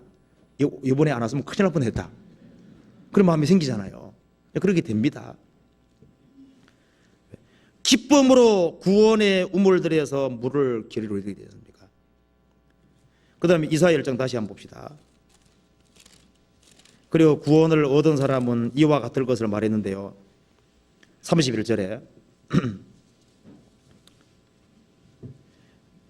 강한 자는 삼오락이 같고, 하나님을 등진 사람은 아무리 그 사람이 날고기고 이상적으로 아주 강한 사람이라 할지라도 그 사람은 삼오락이와 같은 거예요. 구원 안 받은 사람은 정말 빈 껍데기입니다. 그 구원 안 받은 사람 그렇게 크게 거창하게 생각하면 안 됩니다. 하나님을 등지고 패역한 사람이 이 세상에서 아무리 강하고 능력이 있다고 할지라도 삼오락이가 될 것이다. 실오락이 있지 않습니까? 실밥이 이렇게 나오는 것 같아 그 말입니다. 아무것도 아니라는 걸 성경이 말하고 있습니다. 구원받지 아니한 사람은 천한 자든 귀한 자든 저울에 달면은 들려서 익힘보다 가볍다 그랬습니다. 강한 자는 실오락이 같을 것이다. 삼오락이 같을 것이다.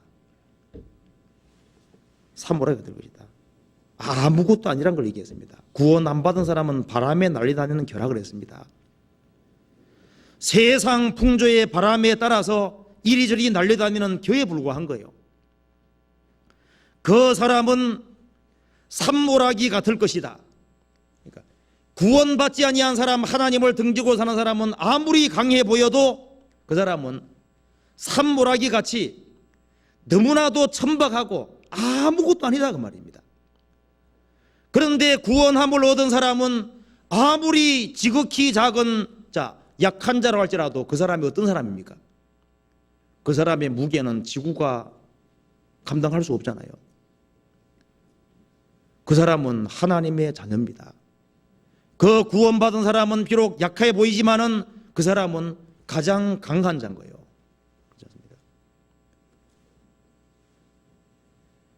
다윗이 골리앗을 쳐 죽였습니다. 예레미야는 비록 작은 아이라 그랬지만은요, 예레미야를 이길 수가 없었습니다. 구원받은 사람 중에 지극히 작은 자, 약한 자라 할지라도 하나님께 붙어 있는 사람은 이길 수가 없는 거예요. 큰 바위에 층들 넝쿨이 얽혀 있으면은 비바람이 아무리 몰아쳐도 그걸 떼낼 수가 없습니다. 주님께 붙어 있는 사람은 어떤 약한 자도 가장 강한 자인 거예요. 구원받지 아니한 사람은 강해 보이지만 강한 것이 아닙니다. 고린도후서 4장 보시겠습니다.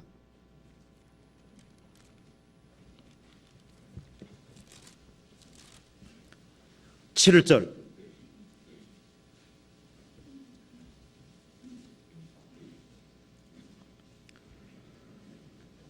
우리가 이 보배를 질그릇에 가졌으니 이는 능력의 심이 큰 것이 하나님께 있고 우리에게 있지 아니함을 알게 하려 함이라.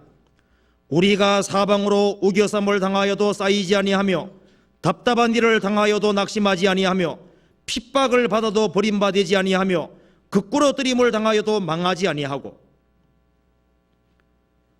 우리가 이 보배를 질그릇에 가졌다.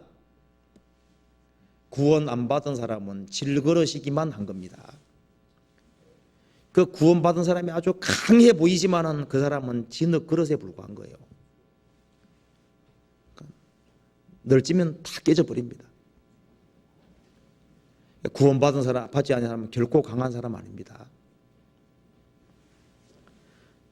그런데 우리는 비록 초라한 질그릇이지만은 그 안에 보배를 가지고 있는 거예요. 우리는 능력이 없지만 우리 속에 계신 주님은 능력이 크십니다. 그래서 8절에 우리가 사방으로 우겨쌈을 당하여도 앞뒤가 꽉 막히고 사방으로 우겨쌈을 당하여도 쌓이지 아니하고 주님 능력으로 나오는 거예요. 답답한 일을 당하여도 낙심하지 아니하고 핍박을 받아도 버림받지 아니하고 거꾸로 트림을 당하여도 망하지 아니하고 오뚜기처럼 일어섭니다. 왜? 구원받은 사람 속에 강하신 여호와가 계신 거예요. 그래서 누가 제일 강하냐면은 하나님께 붙은 사람이 제일 강한 사람입니다. 그리고 구원받은 사람이 가장 약해졌을 때 사실 주님을 가장 의지하는 거예요. 그래서 가장 약한 그리스도인들이 가장 강할 수 있습니다. 바울 사도가 말하기를 내가 약할 때 곧 강함이라 그랬습니다. 그리스도인들을 참된 그리스도인들, 정말 거듭난 그리스도인들은 어려움을 당할수록 훨씬 더 그 사람이 육신적으로는 약해졌지만 훨씬 강해져 있습니다. 왜? 기대고 의지할 데가 없으니까 주님께 더 기대 버리는 거예요. 그래서 환난과 역경과 어려움을 당할 때 그리스도인들은 더 견고해지고 신앙이 더 좋아지는 사람이 얼마든지 있습니다. 그래서 구원받지 아니한 사람을 구원받은 사람이 이길 수가 없습니다. 그리스도인들은 약한 자가 아닙니다. 사실은요. 그래서 봐요. 남편이 안 받은 남편이 구원받은 아내를 신앙을 부인하게 하기 위해서 이제 핍박을 시작해봐요. 점점 더 강해집니다. 절대 빼내지 못합니다. 그렇지 않습니까? 그래 만만하게 봤다가 큰 곳 하시는 거예요. 약한 줄 알았거든요. 약하지 않다니까요. 성경 로마서 8장 찾아봅시다. 31절.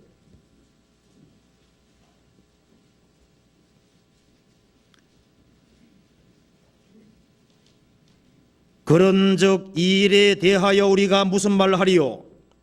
만일 하나님이 우리를 위하시면 누가 우리를 대적하리요?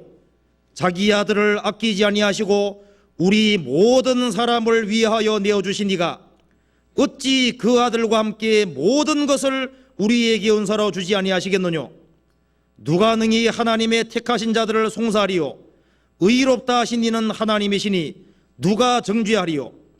죽으실 뿐 아니라 다시 살아나신 이는 그리스도 예수시니 그는 하나님 우편에 계신 자요 우리를 위하여 간구하시는 자시니라. 누가 우리를 그리스도의 사랑에서 끊으리요?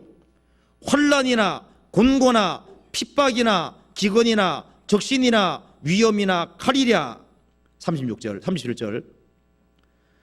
그러나 이 모든 일에 우리를 사랑하시는 이로 말미암아 우리가 넉넉히 이기느니라. 하나님께서 택하시고 그리고 성령께서 우리를 위해 직접 기도해 주시고 성자 하나님이 우리를 위해서 항상 간구해 주시는데 주님이 의롭다고 하셨는데 누가 그 사람을 송사할 수 있겠느냐? 하나님과 영원히 연결된 그 사람을 누가 끊을 수 있으리요? 어떤 환난과 질병과 핍박과 기근과 적신 위험칼 그 어떤 것도 절대 끊지 못한다. 그래서 넉넉히 이긴다고 말씀하셨습니다. 왜냐하면 그리스도인들은 약한 자가 아닙니다.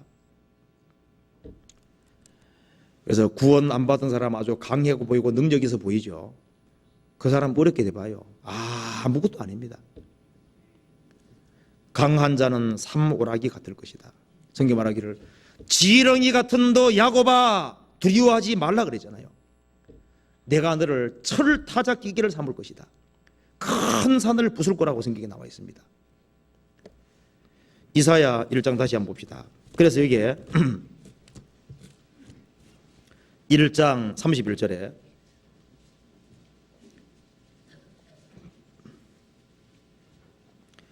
강한 자는 삼오락이 같고 그의 행위는 불티 같아서, 참 여기서 하나님을 등지고 타락해 살아가는 사람의 행위는 불티와 같아. 불티가 잘못되면 다 태워버리잖아요. 악행은 불티하고 똑같은 거예요. 악행은 불을 지르는 겁니다. 그래서 이 악행 때문에 모든 것이 다 태워지도록 되는 거예요. 그래서 구원받지 아니한 사람들이 악을 행하는 것은 불티를 퍼뜨리는 것과 똑같은 겁니다. 그의 행위는 불티 같아서 함께 탈 것이다. 삼오라기 같은 그 사람도 타고 그 사람 행위도 다 불탈 것이기 때문에 끌 사람이 없으리라. 하나님을 등지고 패역한 사람은 그 사람의 행위가 아무에게 전전 유익이 없고 자기를 소멸하고 태울 뿐이고 주변을 태울 뿐이라는 걸 얘기를 하고 있습니다. 그런데 구원 안 받은 사람은 불 지르고 다니는 것하고 똑같은 거예요. 어떤 사람이 막 엉뚱한 책을 써가지고 있지 않습니까? 퍼뜨리는 건 뭐예요? 그 불 지르는 겁니다. 그렇잖아요. 악을 행하는 사람은 불을 지르는 사람하고 똑같은 거예요. 그런데 주님의 피로 구속함을 받고 주님을 의지해 사는 사람의 행위는 불티 같은 것이 아니죠. 그 사람의 행위는 세상의 빛이 되는 겁니다. 불티하고 빛하고는 다른 거예요. 그래서 사람을 인도하도록 되는 겁니다. 성경 마태복음 5장 찾아봅시다. 5장 14절.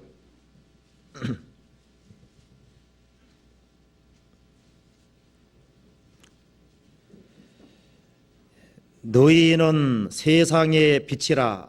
산 위에 있는 동네가 숨기우지 못할 것이요. 15절부터 16절은 같이 읽겠습니다. 사람이 등불을 켜서 말 아래에 두지 아니하고 등경 위에 두나니 이러므로 집안 모든 사람에게 비치느니라.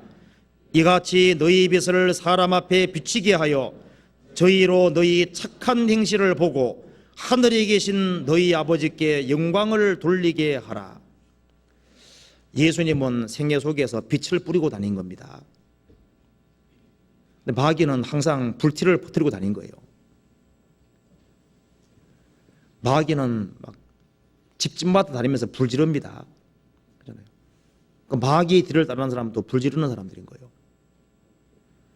그런데 주님을 따르는 사람은 세상에 빛이 되어서 너희 착한 행실을 보고 하늘에 계신 너희 아버지께 영광을 돌리게 하라. 그래서 우리는 다른 사람을 건지기 위해 사는 겁니다. 그래서 하나님을 등진 사람은 그 사람도 불타고 그 사람의 생애도 완전히 불탈 것이기 때문에 끌 사람이 없으리라. 그런데 구원받은 사람은 어떻습니까? 그리스도인들은 천국에 영원히 거하고 그 행위도 영원히 남게 됩니다. 그렇지 않습니까? 그래서 여기에 이사야에서 1장에서 말씀하는 바는 그 회복을 얘기를 하고 있는 거예요. 회복을.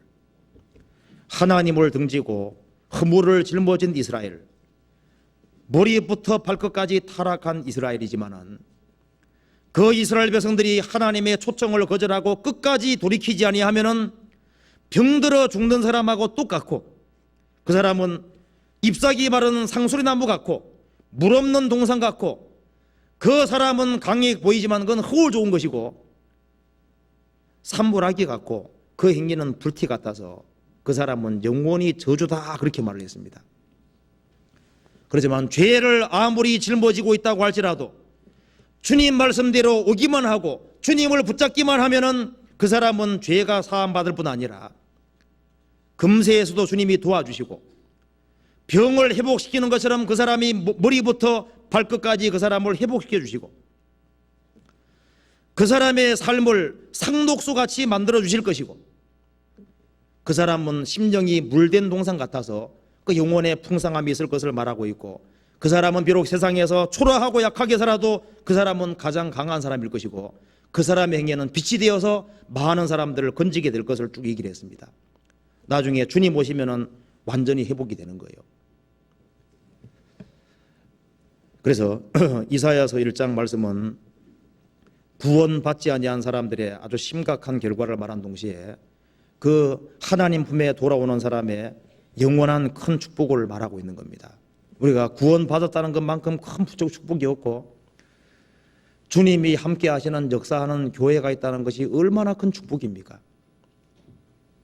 그래서 구원받은 사람으로서는 정말 구원받은 무리 가운데 밀접하게 거하고 거기에 연결 반드시 돼야 될 겁니다.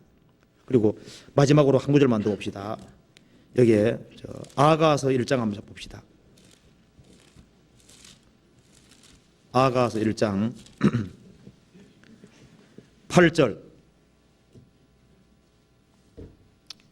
같이 읽어봅시다. 여인 중에 어여쁜 자야, 내가 알지 못하겠거든 양떼의 발자취를 따라 목자들의 장막 곁에서 너의 염소 새끼를 먹일지니라. 여인 중에 어여쁜 자야, 구원받은 사람에게 하는 말입니다. 내가 어디 있는지 알지 못하겠거든. 신앙생활 하다가 주님이 멀리 계신 것처럼 보이고 주님이 어디 계신지를 알지 못하겠거든. 양떼의 발자취를 따라, 양떼라 그랬습니다. 주님은 무리로 인도하시거든요. 양떼의 발자취를 따라 양떼들이 있는 곳에 가서 목자들의 장막 곁에서 정말 신앙생활을 바르게 하는 사람들, 진리 가운데 살아가는 그리스도인들, 목자들의 장막 곁에서 신앙생활을 정말 바르게 하는 사람들을 가까이 가서 있지 않습니까? 있어야 되는 거예요. 그래야만 신앙이 좋아질 수 있습니다. 곁에서 너희의 염소 새끼를 먹일지니라. 염소 새끼 먹이는 일은 작은 일이잖아요. 너가 할 수 있는 작은 일보다 찾아서 하고 있어라, 그 말입니다. 그러면 틀림없이 신앙이 회복되고 주님을 만날 수 있게 될 것이다. 우리가 신앙생활하는 중에 가끔 주님이 멀리 계신 것처럼 보일 때 주님을 어디서 만날 겁니까? 어디서?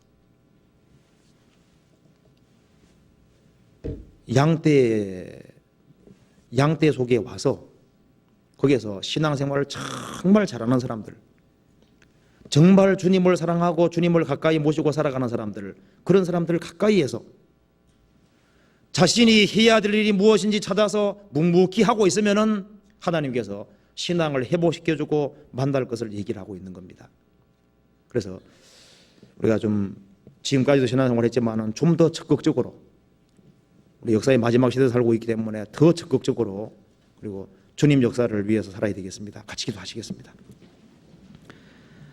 자비하신 우리 아버지 하나님, 감사합니다. 저희를 구원해 주신 것을 진심으로 감사합니다. 저희들에게 이 귀한 복음을 맡겨주신 것을 또한 진심으로 감사합니다. 주님의 복음이 전해지는 대열에 저희들이 있게 해주신 것도 감사합니다. 자비하신 우리 아버지 하나님, 교회 안에 행하시는 주님의 역사를 볼 수 있도록 인도해 주시고 교회를 통해서 행해지는 역사가 무엇인지를 볼 수 있도록 더욱 도와주옵소서. 수원교회에서 말씀을 전하시는 이유한 목사님과 그리고 부천교회에서 말씀 전하시는 소도성 목사님, 그 이하 모든 전도하는 분들에게 함께해 주시고 말씀 듣는 모든 분들에게 함께해 주셔서 이번에도 주님의 크신 역사 이루어지도록 도와주옵소서. 이 일을 위해서 같이 마음을 모으고 기도할 수 있도록 도와주옵소서. 그리고 구원받은 사람 중에 병든 사람, 약한 사람, 어려운 사람들 너무나도 많이 있습니다. 주님께서 일일이 하감해 주시고 위로해 주시고 용기를 더해 주시고 병중에서 회복시켜 주셔서 주님을 더욱 섬길 수 있도록 도와주옵소서. 우리 나머지 모든 생에 도와주시기를 간절히 의지하오며 주 예수님 이름 받들어 기도하옵나이다. 아멘. 찬송 같이 부르시겠습니다. 204장 같이 부르시겠습니다.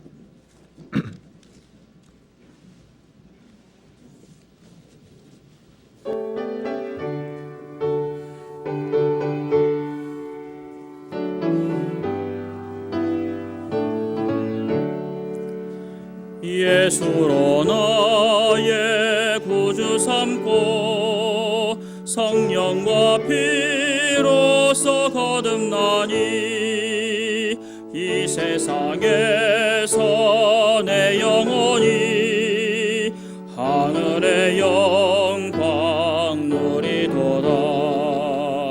이것이 나의 간증이요 이것이 나의 찬송일세. 나 사는 동안 끊임없이 구주를 찬송하리로다. 온전히 주께 맡긴 내 영 사랑의 음성을 듣는 중에 천사들 왕래하는 것과 하늘의 영광 보리로다. 이것이 나의 간증이요 이것이 나의 찬송일세. 나 사는 동안 끊임없이 구주를 찬송하리로다. 주 안에 기쁨 누림으로 마음의 풍랑이 잔잔하니 세상과 나는 간 곳 없고 구속한 주만 보이도다. 이것이 나의 간증이요 이것이 나의 찬송일세. 나 사는 동안 끊임없이 구주를 찬송하리로다.